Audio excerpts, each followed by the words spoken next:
Welcome to my channel వైసీ Sriya vlogs. ఇవాళైతే నేను చికెన్ ఫ్రై డాబా స్టైల్‌లో చేశాను. చాలా చాలా యమ్మీ ఉంటది. దీనికి కొంచెం ఆయిల్ ఎక్కువే పడుతుందండి. ఒక పాన్ పెట్టేసుకోండి. ఇక్కడ నేను 1 కేజీ చికెన్ తీసుకున్నాను.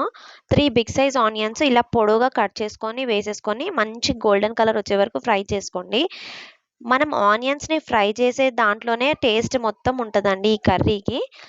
దీంట్లో ఎక్కువ ఇంగ్రీడియెంట్స్ కూడా లేవు. చాలా సింపుల్‌గా ఉంటది. కాకపోతే టైం ఎక్కువ పడతది కుక్ చేయడానికి. స్లోగా కుక్ చేయాలి. రావాలంటే మాత్రం స్లోగా మంచిగా ఎక్కువ సేపు టైం పట్టినా సరే అంత టేస్ట్ రావాలంటే కుక్ చేసుకోవాల్సిందే. ఆనియన్స్ చూస్తున్నారు గదా! ఇంకా కొంచెం బ్రౌన్ అవ్వాలి. అలా కలుపుతూనే ఉండండి మంచిగా. దీనికి ఆయిల్ ఎంతున్నా సరే లాగేసుకుంటది. డ్రైగా అయిపోతూ ఉంటది కర్రీ చేసిన తర్వాత కూడా. ఇక్కడ నేను 1 కేజీ చికెన్ మంచిగా నీట్‌గా సాల్ట్ వాటర్‌లో కొద్దిసేపు నానబెట్టేసుకున్నాను. అప్పుడేంటంటే పీస్ అనేది గట్టి పడకుండా కొంచెం సాఫ్ట్‌గా ఉంటది. మనము ఆనియన్స్ ఫ్రై చేసేలోపు చికెన్‌ని సాల్ట్ వాటర్‌లో వేసి ఉంచండి. మంచిగా కలిపేసుకోండి. ఒక స్పూన్ పసుపు కూడా వేశాను నేను. ఇది కలుపుతూనే ఉండండి. ఎందుకంటే మనము స్టీల్ దాంట్లో కుక్ చేస్తున్నాం గదా! అడుగంటకుండా ఉంటుంది. చికెన్‌లోని వాటర్ అంతా బయటకొస్తూ ఉంటది మెల్లిమెల్లిగా చూస్తున్నారు గదా! మూతేం పెట్టకండి ప్రెజెంట్ అయితే. దానిలోని వాటర్ అంతా మంచిగా బయటికొచ్చిన తర్వాత అప్పుడు పెట్టొచ్చు. ఇది కొంచెం రైస్ వేసుకున్నా చాలు. మొత్తం అన్నంలోకి కలుస్తుంది. చాలా టేస్టీగా ఉంటది. మీరు ఒక్కసారి ట్రై చేయండి. ఓన్లీ కారమే యూజ్ చేస్తాము. పచ్చిమిర్చి కూడా వేయము దీంట్లో. ఇది మాత్రం స్కిప్ చేయకండి. ఎందుకంటే కుకింగ్ ప్రాసెస్‌లోనే దీని టేస్ట్ అంతా ఉంటది. సో, క్లియర్‌గా మీకు ఎక్స్‌ప్లెయిన్ చేస్తున్నాను. చూస్తున్నారు గదా! కర్రీలోని వాటర్ అంతా బయటకొచ్చేస్తుంది. ఇది మీడియం ఫ్లేమ్‌లో మాత్రమే పెట్టుకొని ఫ్రై చేస్తూ ఉండండి. చాలా అంటే చాలా టేస్టీగా ఉంటదిది. ఫస్ట్ టైమ్ చూస్తే గనక సబ్స్క్రైబ్ చేయండి. మీ ఫ్రెండ్స్ అండ్ ఫ్యామిలీకి షేర్ చేయండి. ఇంకా కొత్త కొత్త రెసిపీస్ మీకోసం పోస్ట్ చేస్తాను. మంచిగా వాటర్ అంతా బయటకొచ్చే వరకు కుక్ చేస్తూనే ఉండండి. ఇక్కడ స్టీల్ కడాయి వాడుతున్నాం కాబట్టి అల్లం వెల్లుల్లి పేస్ట్ అనేది ముందు వేయకండి. ఎందుకంటే కింద మొత్తం మాడుతూ ఉంటది. కాబట్టి చికెన్‌లోని వాటర్ అంతా బయటికొచ్చి కొంచెం హాఫ్ కుక్ అయిన తర్వాత మాత్రమే అల్లం వెల్లుల్లి పేస్ట్ వేస్తున్నాము. నేను చూపిస్తాను. మీకు క్లియర్‌గా అర్థం అవ్వాలని చెప్పి స్లోగా నీట్‌గా చెప్తున్నాను.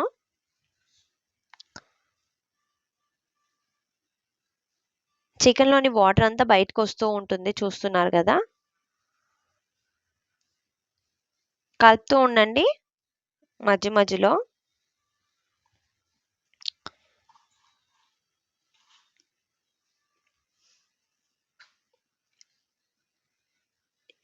ఈ ఫ్రై చాలా అంటే చాలా యమ్మీ ఉంటది. మీరొకసారి ట్రై చేయండి. ఇంకా ఎవ్రీ టైమ్ ఇలాగే చేయడానికి ట్రై చేస్తారు.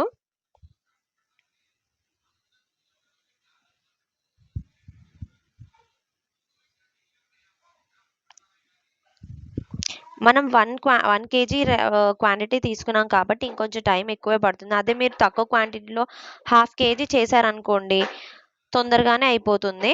ఎందుకంటే పీసెస్ అనేవి తొందరగా ఉడుకుతది కాబట్టి.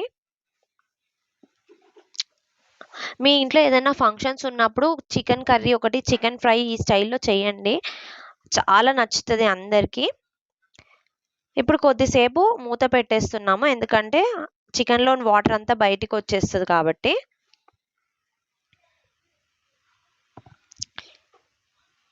ఇక్కడ నేను 1 కేజీ చికెన్‌కి 2 ఫుల్ స్పూన్స్ అల్లం వెల్లుల్లి పేస్ట్ వేస్తున్నాను. ఇప్పుడు అల్లం వెల్లుల్లి పేస్ట్ వేసిన తర్వాత బాగా కలుపుతూనే ఉండండి. మధ్యలో 5, 10 మినిట్స్‌కి ఒకసారి మూత తీసి. లేదంటే కింద మాడిపోతూ ఉంటది అడుగు.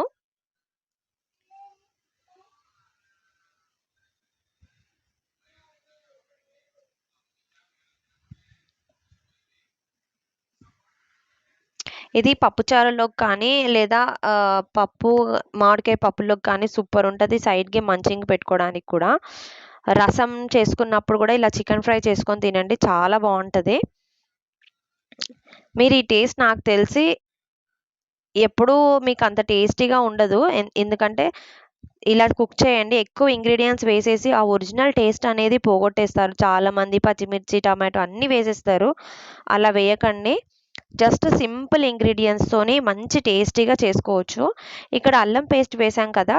అందుకని చుట్టూ అడుగంటుతుంది చూస్తున్నారు గదా! అందుకే మధ్యలో మధ్యలో కలుపుతూనే ఉండండి. పీస్ అనేది కొంచెం బ్రౌన్ కలర్‌లో అయ్యేటట్టు చూడండి. మనం చికెన్ పికిల్‌కి చేస్తాం కదా! మరీ అంత గట్టిగా కాకుండా జస్ట్ కొంచెం గోల్డెన్ కలర్ వచ్చేంత వరకు పీస్‌ని కుక్ చేయండి.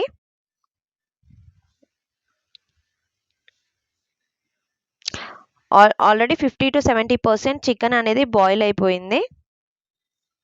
చూస్తున్నారు గదా! ఆయిల్ అంతా మంచి కలర్ చేంజ్ అయింది. అలాగే అల్లం వెల్లుల్లి పేస్ట్ కూడా ఫ్రై అయిపోయింది. కొన్ని పీసెస్ గోల్డెన్ కలర్ కూడా ఉన్నాయి చూస్తున్నారు గదా!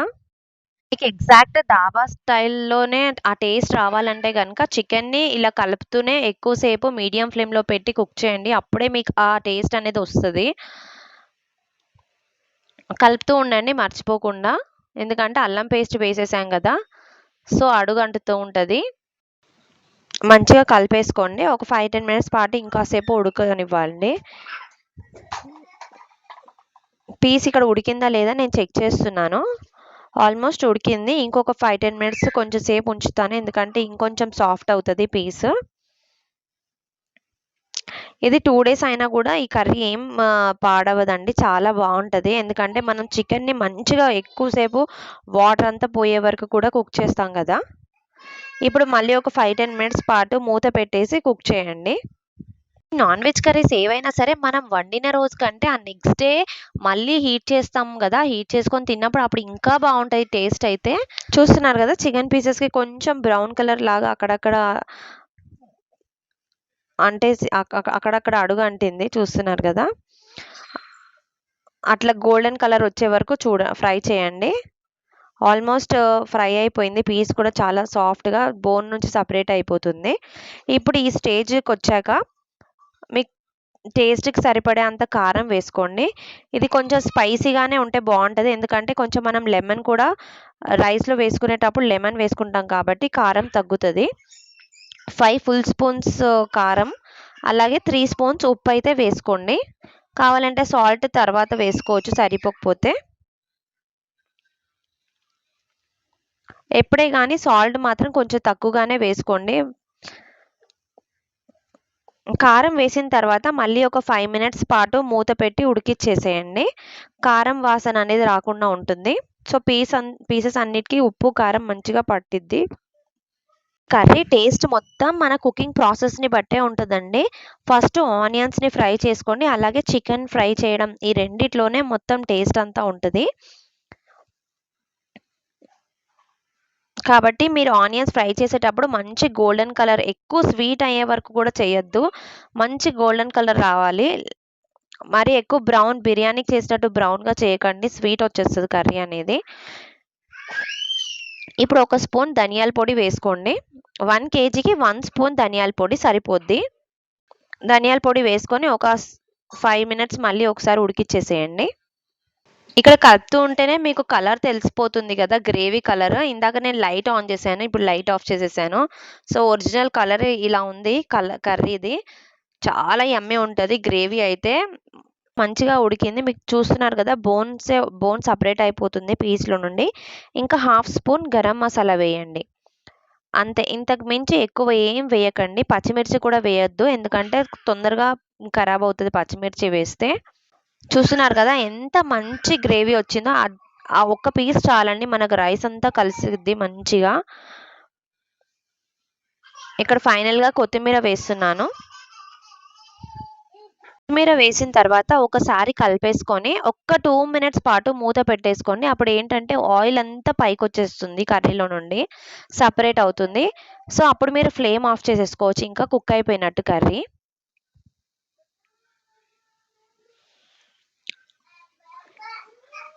దీంట్లో మీరు వేడిగా ఉన్నప్పుడు లెమన్ అయితే వేయకండి. తినేటప్పుడు కొంచెం లెమన్ స్క్వీజ్ చేసుకోండి పైనుండి. చాలా యమ్మీ ఉంటది. చూస్తున్నారు గదా! ఎంత కలర్‌ఫుల్‌గా ఉందో. సో, మీరు కూడా ఈ ప్రాసెస్‌లో ట్రై చేయండి. ఎక్కువ ఇంగ్రీడియెంట్స్ ఉండవు. సబ్స్క్రైబ్ చేసుకోవడం మాత్రం మర్చిపోకండి. Thanks for watching.